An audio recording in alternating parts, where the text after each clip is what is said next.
Online Learning College. My name's Stephen Wingate and I'm going to be the tutor and presenter for the Information, Advice and Guidance workbook for our students. I'm going to start off by sharing my desk. What that basically means is you'll be able to see my computer and you'll be able to see where stuff comes from. So hopefully by now you'll be able to see the PDF and you should have had this emailed out to you. Now, a couple of rules about using Adobe. The first one is you obviously need to have the up-to-date Adobe Reader installed. The second thing is you need to make sure that you have this purple bar that says you can save data and type into this form. If you haven't got that message, it means you've not downloaded the up-to-date version of Adobe. You'll need to go online and download that. And again, with all our emails, we tend to provide a free link for you to download that. It's far better to use Adobe because obviously it keeps the form in shape and everything works quite well. Now, Adobe is dead simple to use. What I'm going to do is bring it down so you can see the page, and I use the up and down arrow keys there. If we want to add stuff, we've got our tools there, but we'll go through that as we talk about the book and what this book means to you as a learner. So, as you can see, this is the Learner Handbook for Information, Advice and Guidance.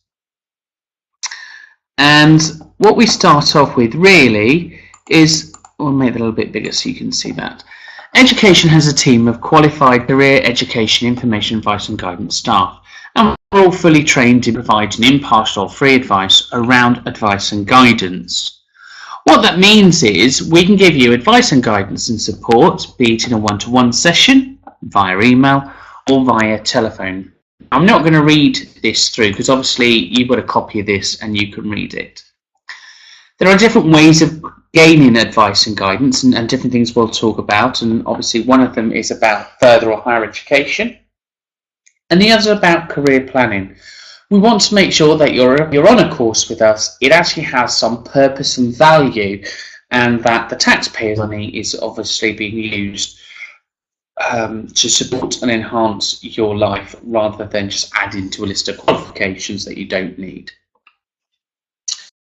The other things we'll give you advice and guidance around is employability skills. So that's looking at your CV, interview techniques, and obviously searching for a job. So if you are unemployed, we'll obviously help you do that. But if you are employed, we'll obviously look at the things about progression within your own workplace.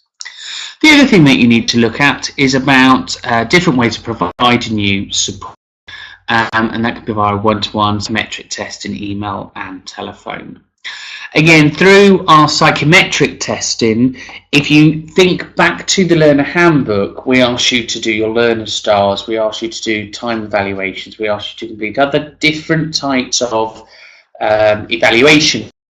That it builds up a picture about who you are and where you want to go. And we need that type of information to be able to help plan your journey better for you. So, the first task is for you to think about all the information that you need to make an informed choice about your career and about your courses, and use the boxes below to do that. And all you do is you just click on the box and you type in your answer there. It's important you think about what it is you need to make informed choices, and because there's obviously a huge amount of information there. Now, if you can't type into the box for whatever reason, you can go up to Tools, go up to Comments, I've lied to you, and you can click on the T and drop it in there, and in there then you can type. So that's how to use Adobe if your Adobe isn't coming up with forms, autofills for you to fill in. So let's think about some information you need to make an informed choice about your course. Well, you might need a course guidebook.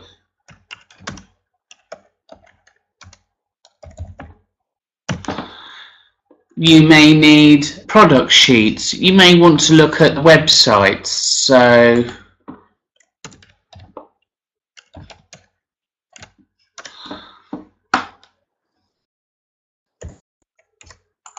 So again, there's lots of different things that you need to understand to be able to make informed choices around education. And if we go to the internet and to show you some of the sites that you could look at, you'll be able to see. So here, let's have a look.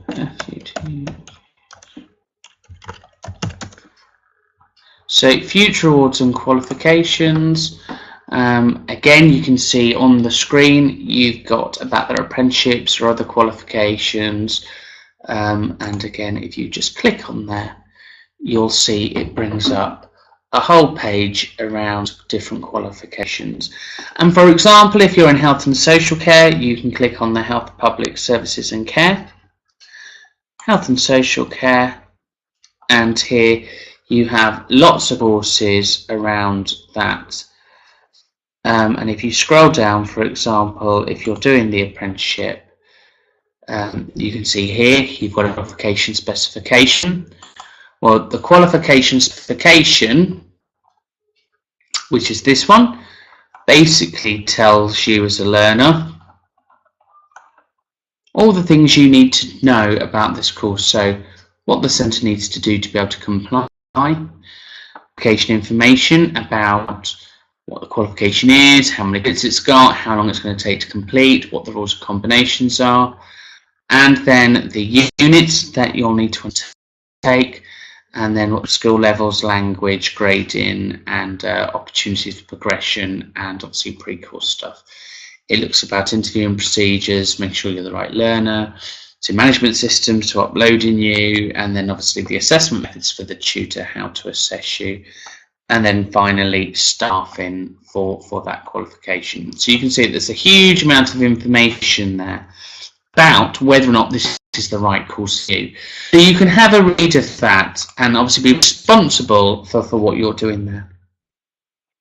The next thing you're going to need is an evidence logbook. Well, the evidence logbook tells you, and every qualification is the same, every qualification has a logbook. It basically tells you what's in the qualification, so the assessment principles, who can make an assessment decision, what an assessment is, what an expertise is, what your decisions are, what your IQA process is, what the definition of occupational competent means, and what that means in relation to your workplace. And then finally, it moves down into the actual qualification itself. So you can then have a look at the qualification and decide whether or not this is right for you. So for example, this one says an introduction of duty of care in health and social care or children and young people setting. It tells us what you need to learn. So that's there. Okay, that's what you will learn. The implications of duty of care. And then the method for assessment, which is there, you can see here, is 1.1, define the term duty of care. Now your assessor will help you plan the assessment method. So in there, they'll write perhaps an oral question, or they'll talk to you, or get you to do an essay. The workbook number and the page number it can be found on, and then the assessor will sign it off once you've completed. So that's some other information there about that.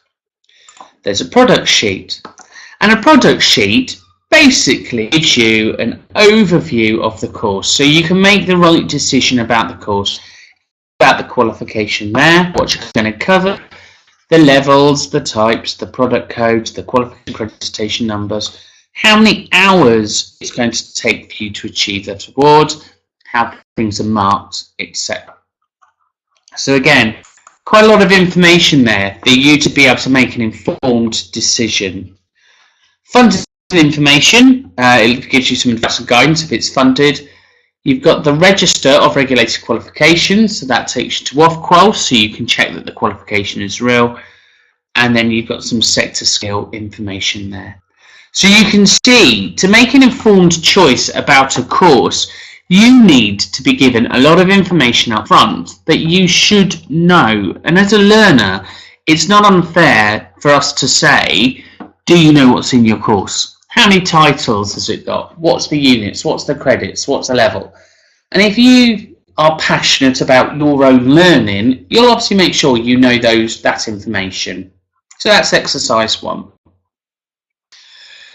So types of advice education. Well, we obviously believe that everybody has the right to study in a safe learning environment. And that's why we've done the health and safety. That's why we check your employer's insurance certificates.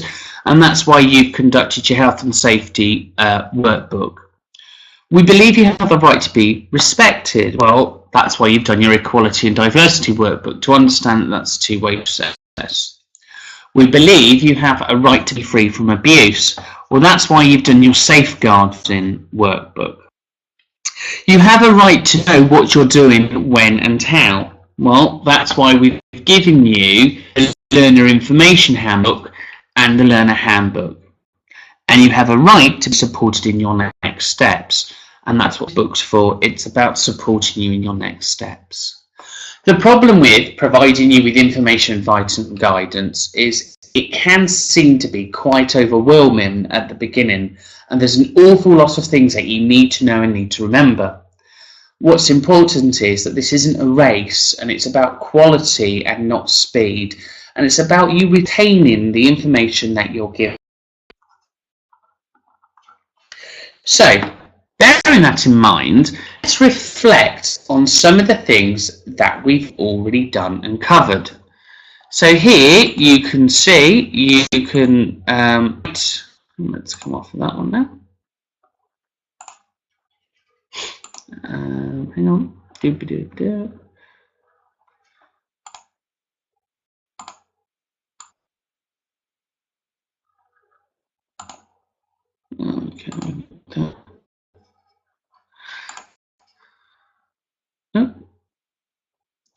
So here it says define in your own words. So the policy, is about safeguarding. Okay, and I need to come off of that. Ah, that's annoying. Hang on. Right.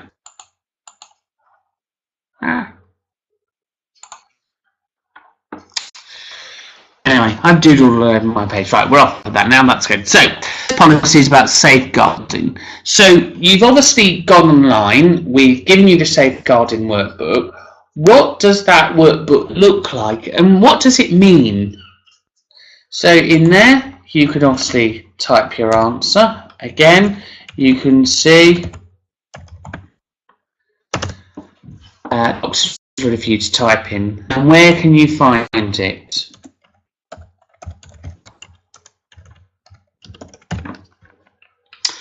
So, safeguarding, definition in your own words, is, for me, it's about providing you in a safe learning environment, free from fear of harm, abuse, or fear from persecution, bullying, harassment, and other things like that.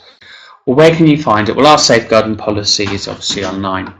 We have the access to assessment policy, and again, the definition of access to assessment. What is the definition for access to assessment?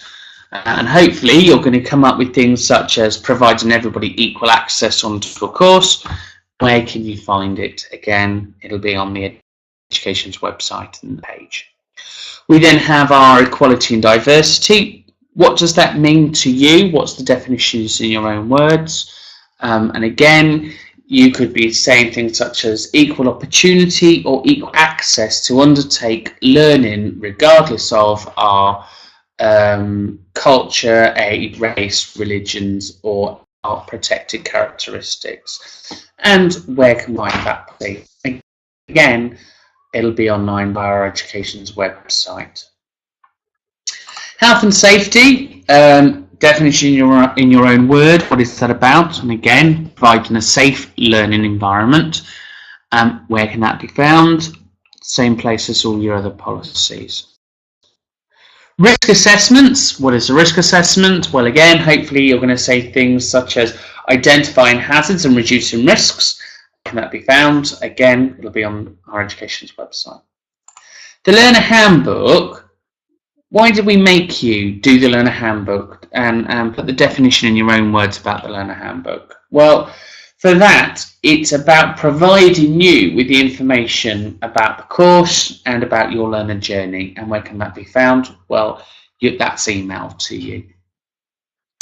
The assessment plans are a plan agreed by you and the assessor. Again, they're there to obviously plan your journey so you know what you're doing and when you need to do it by. And where can those be found? Again, on the website. Feedback forms are the records that your tutor is going to provide you, and the tutor will provide you the feedback record after you've submitted work for assessment. If you've submitted work for assessment, your tutor will provide you with the feedback regarding this.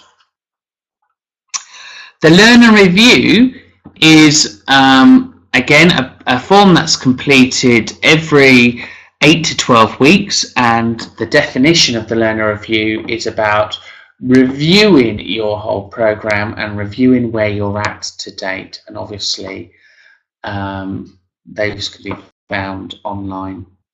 Individual learning plans are, again, about you as an individual, identifying how you want to learn and how you learn, and obviously looking at that and where you're at. And again, you're looking at those for the journey that you're on, and can be found again with your assessor. You've also got the evidence of in-learning, and they are online, and you can find that's evidence of in-learning, and that'll be emailed to you. And the definition of those is anything that you're doing that's working towards or contributing towards your qualification. So, looking at all of that information, you can see that there's a huge amount of things that you need to know to be able to progress through your qualification. And we obviously have to provide you with that information without overwhelming you. And it's about learning it in bite-sized chunks and without being provided it all in one go. Because again, there's no point providing people with too much information, because it becomes ineffective. We just look at it, become completely overwhelmed, and it just doesn't make sense. And again, you'll be given that over a period of time, nice and gently, for you to take that in on board and obviously learn from it. We don't expect you to do this all by yourself, and there's a team effort in here, and the team effort needs to be there because there's so much for you to do and so much for you to learn. We can't possibly be the only people responsible for helping you achieve your learning goals. Therefore, what I want you to do in this exercise is look at the people involved in working with you in identifying learner targets and you achieving your goals. The first one is about employer engagement. What do we think employer engagement means? Why should your employers help you? And what do you think their duties are in providing you with training at work? And I just want you to list a couple of ideas in there. Now, we also give the employers an employer engagement handbook. And that handbook is meant to understand the amount of work that you're doing. And just because your course is online and because you've got your resources online doesn't mean you're not learning. And you have a vast amount of targets to achieve throughout the course. And the employer engagement book is written just so they can understand some of those responsibilities that you have. And then when you're having your supervisions or one-to-ones with your managers, you can share that and say to them, look, this is what I've got to do. Could you help me? Family engagement is really important as well. It's important that your family support you in achieving goals and helping you to work towards them. If you're not getting the support at home, be it the fact that you're not getting some quiet time or you're not getting time to study, then you need to involve your family around your study and get them to help you to be part of it.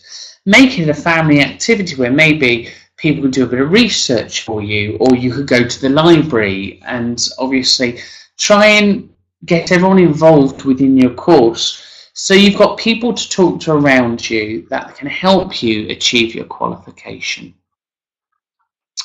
Assessor support is also important because the role of the assessor is clearly there to act as a mentor and guide you and give you an assessment decision, and they're there to provide you with feedback.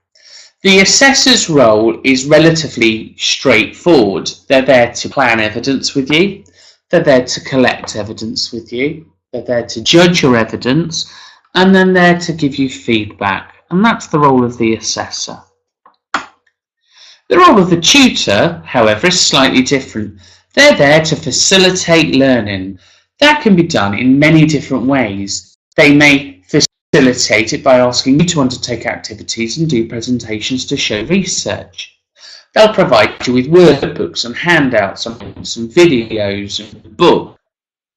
But they may also do online sessions like this, where they're telling you and giving you direct instructions and direct answers to certain outcomes. And finally, your internal quality assurance support is there to make sure that you're achieving the standards in a safe way, and that your team is achieving the standards in a safe way, and that you've got a support network around you which truly helps facilitate your learning and helps you achieve. So have a think about the people around you and how that works. Exercise 4 in information, advice and guidance is the fact that we have a huge amount of data and a huge amount of information that we have to work with. And what I want you to do is consider the positives of data handling and the negatives of data handling. So for example, let's look at the positive phone call. Well, you can do it when you need to do it. You can pass on your information and you can provide one-to-one support, and you've got somebody there when you want them via the phone. The negative aspects is the human interaction part's been removed, and you can't see facial expressions. It's hard to work out whether or not you're engaged and whether you're taking things in. Again, positives of an email, we can get information out to you quickly. The negatives are a lot of emails seem to go missing. Now, what we want you to go through those and consider the positives and negatives of each of those communication methods and approaches.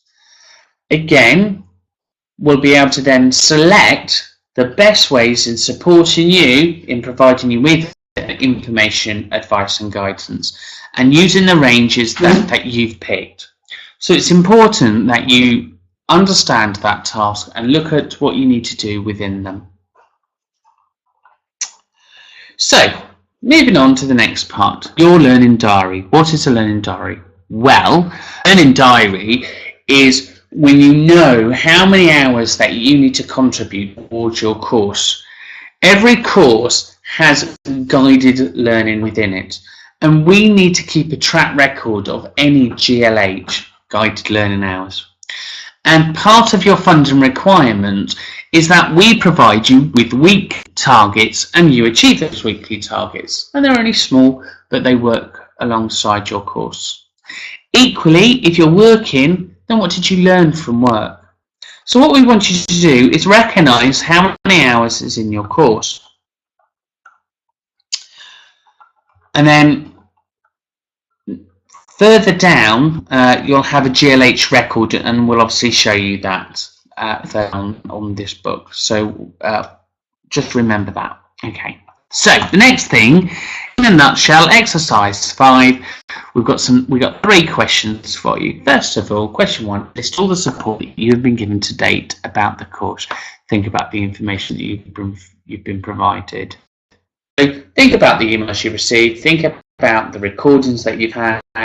Think about phone calls that you've had. Think about reviews that you've had. And start to think about all the stuff that's come together over the last 4 weeks from your assessor.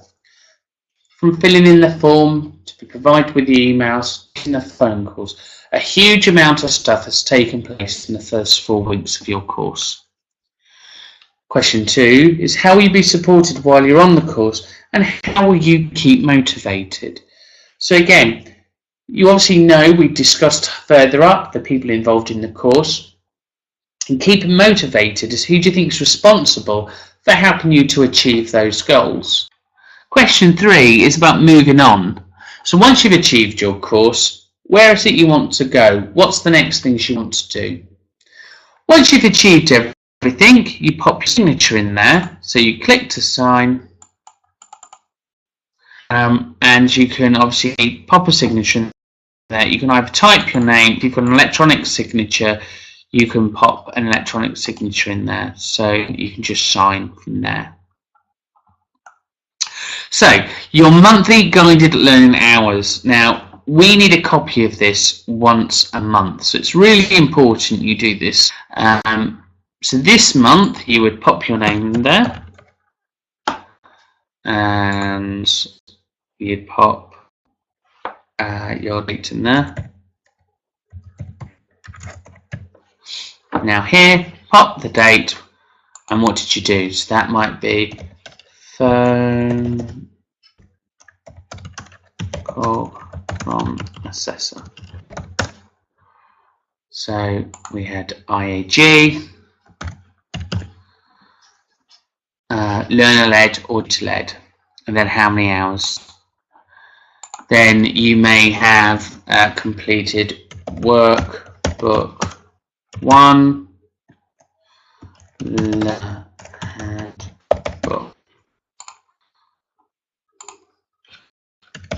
workbook 2,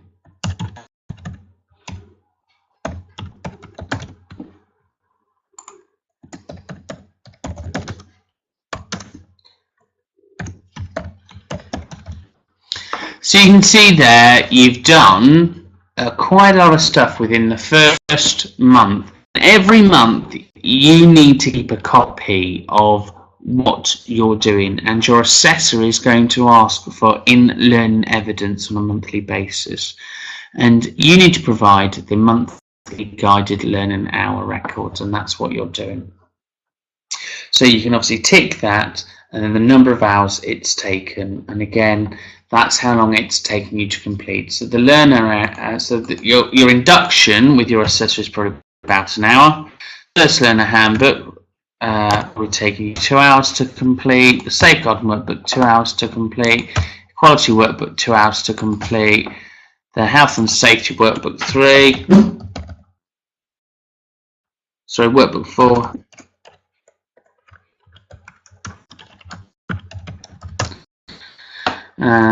Workbook 5.